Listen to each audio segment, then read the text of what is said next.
L'actualité en France, c'est bien sûr la grève des pharmaciens, un mouvement très suivi qui n'était pas arrivé depuis 10 ans. Plus de 7 pharmacies sur 10 resteront donc fermées toute la journée. Et l'une des raisons de cette grève, ce sont les pénuries de médicaments qui, disent-ils, leur coûtent très cher. Les explications avec Nabila Tabouri et Olivier Gardette.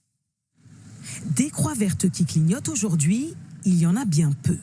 Si cette pharmacie lilloise est ouverte, c'est par réquisition. Les patients ont dû faire plusieurs officines pour trouver leurs médicaments ce matin. C'est pas simple qu'on a un traitement qu'il faut absolument prendre, donc voilà. Et ma voisine était avec moi et elle avait son mari malade, donc elle était embêtée, donc je vais prendre des médicaments pour elle aussi. Dans les Hauts-de-France, 90% des pharmacies ont gardé le rideau baissé. Une grève également suivie partout ailleurs en France. Car les pharmaciens, c'est dans la rue qu'ils sont aujourd'hui.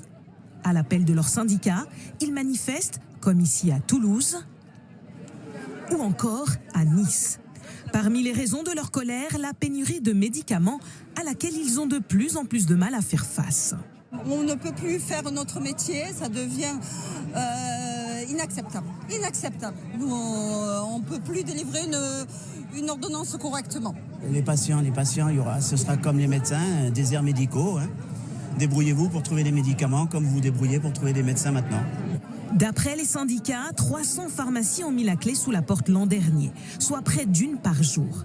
Alors cette grève plutôt inédite, la plupart des patients rencontrés ce matin la soutiennent. Si on n'a pas de pharmaciens qui ont des médicaments, on fait comment? Voilà. Non mais je comprends. Tous les médicaments sont fabriqués en Asie et c'est un drame absolu. Une trentaine de rassemblements sont prévus partout en France. À Paris, le cortège partira dans l'après-midi.